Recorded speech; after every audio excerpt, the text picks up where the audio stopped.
পূর্ব বর্ধমান জেলার মেমারি ২ নম্বর ব্লকের অন্তর্গত সাতগেছিয়া ১, বিজুর ১ এবং ২ নম্বর গ্রাম পঞ্চায়েতের বিভিন্ন এলাকা জলমগ্ন।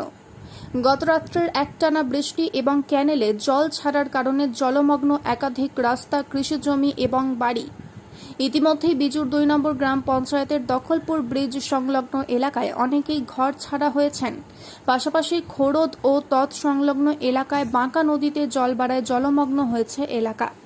অনেকেই সরিয়ে নিয়ে যাওয়া হয়েছে নিরাপদ স্থানে। এছাড়াও কানলা বর্ধমান রোডের বিভিন্ন জায়গায় জলমগ্ন হয়েছে রাস্তা। চরম অসুবিধায় স্কুল পড়ুয়াদের পাশাপাশি পথ চলতি মানুষ। মৃত্যুঞ্জয় যশোর রিপোর্ট, পলাশী বার্তা। কোন ক্লাসে পড়ো তুমি? 9।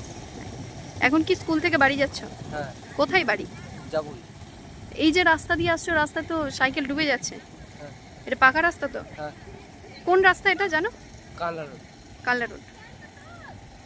খুব অসুবিধার মধ্যে যাতায়াত করতে হচ্ছে। হ্যাঁ। যাওয়ার সময় যখন গিয়েছিলে তখন কি এতটাই জল ছিল? না না, ঘুরে ঘুরে গেছিল। বেলা বাড়ছে যত জল বাড়ছে নাকি? হ্যাঁ, কি নাম? সিন্টু সিং।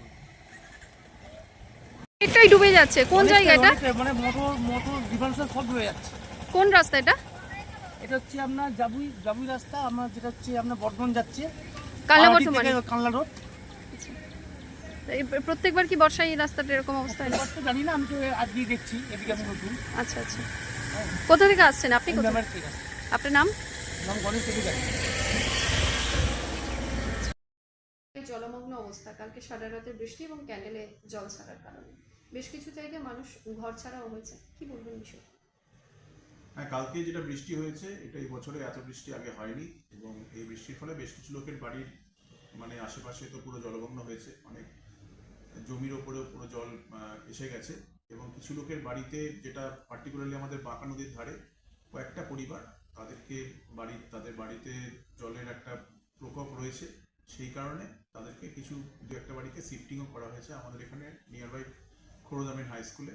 তবে সেটা সিচুয়েশন কন্ট্রোলে আছে, ওরা এখন বাড়ি থেকেই যাতায়াত করছে। যদি পরের দিকে জল নেমে যায় হয়তো বিকেলের দিকে চলে আসবে তারা। দখলপুর সংলগ্ন এলাকাতেও বেশ কিছু জায়গায়, ক্যানেল সংলগ্ন এলাকায় আর কি, ওখানেও বেশ কিছু বাড়ি অনেকটাই জলে নিমজ্জমান। ওখান থেকেও বেশ কিছু জন বাড়ি ছেড়ে ইতিমধ্যেই চলে গেছে। যেটা আমরা এখানে অলরেডি বিভিন্ন গ্রাম পঞ্চায়েতে আমাদের ব্লকে কন্ট্রোল রুম খোলা হয়েছে, গ্রাম পঞ্চায়েতকেও অ্যালার্ট থাকতে বলা হয়েছে, এবং সেখান থেকে আমরা রেগুলার রিপোর্ট যেটা পাচ্ছি বা নিচ্ছি বা আমরা যেটা দেখছি, সেক্ষেত্রে যদি সেরকম কোনো কেস থাকে আমরা বলেছি অবশ্যই তাদের যেখানে বাড়ি দেখা যাচ্ছে জল ঢুকে যাচ্ছে বা কিছু, অবশ্যই তাদেরকে নিয়ারেস্ট যে আমাদের স্কুল রয়েছে, স্কুল বিল্ডিং বা কোনো সরকারি বিল্ডিং রয়েছে, সেখানে তাদের শিফট করে নিতে, এবং যদি বিকেলের পরেও সেই জলের প্রকোপটা থাকে তাহলে রাতে যেন সেখানে শিফটিং করে দেয়, এটাই আমরা বলেছি। এবং তার সঙ্গে সঙ্গে রিলিফ মেটেরিয়াল যেটা আছে আমরা অলরেডি কিছু ত্রিপল বা এগুলো ডিস্ট্রিবিউট করছি। Thank you sir.